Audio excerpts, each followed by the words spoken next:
One night, Henry and Gordon were alone with James.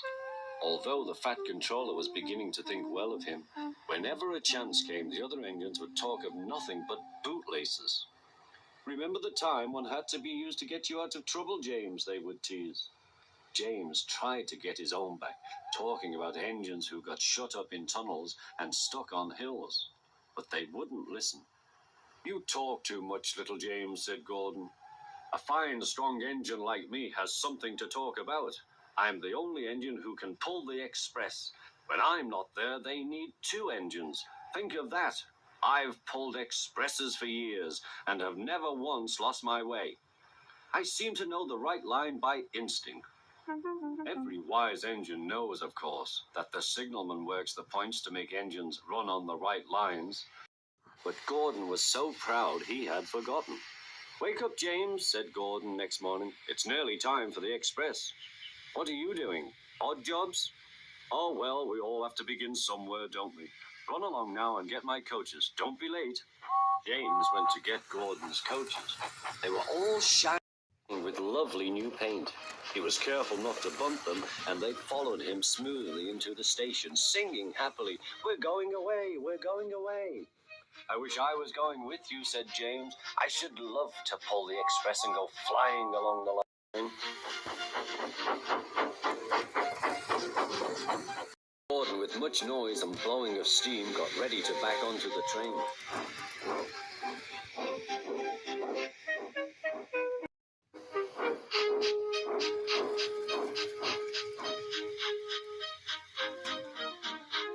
The Fat Controller was on the train with other important people. And as soon as they heard the guard's whistle, Gordon started. Look at me now," he puffed, and the coaches glided after him. "Poop, poop, poop, poop, poop. Goodbye, little James. See you tomorrow." James watched the train disappear and then went back to work. He pushed some trucks into their proper sidings and went to fetch the coaches for another train. James had just brought the coaches to the platform when he heard a mournful noise. There was Gordon trying to sidle into the station without being noticed. "Hello, Gordon. Is it tomorrow?" asked James. Gordon didn't answer. He just let off steam feebly. "Did you lose your way, Gordon?" said James. "No, it was lost for me. I was switched off the main line onto the loop. I had to go all round and back again." "Perhaps it was instinct," said James. Meanwhile, the passengers hurried to the booking office. "We want our money back," they shouted. But the Fat Controller climbed on a trolley and blew the guard's whistle, so loudly that they all stopped to look at him. Then he promised them a new train at once. "Gordon can't do it," he said. "Will you pull it for us, James?" "Yes, sir, I'll try." So James was coupled on and everyone got in. "Do your best, James," the Fat Controller. Come along," puffed James. You're pulling as well," sang the coaches.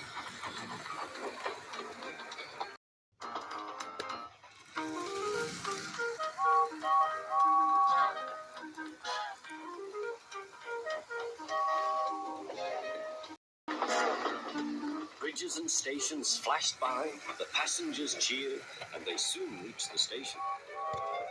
Everyone said thank you to James, and the Fat Controller was very impressed. "Well done," he said. "Would you like to pull the express sometimes?" "Yes, please," answered James. Next day, when James came by, Gordon was pushing trucks. "I like some quiet work for a change," he said. "I'm teaching these trucks manners. You did well with those coaches, I hear." "Good, we'll show them." And he gave his trucks a bump. James and Gordon are now good friends. James sometimes takes the express to give Gordon a rest. Gordon never talks about bootlaces, and they are both quite agreed on the subject of trucks.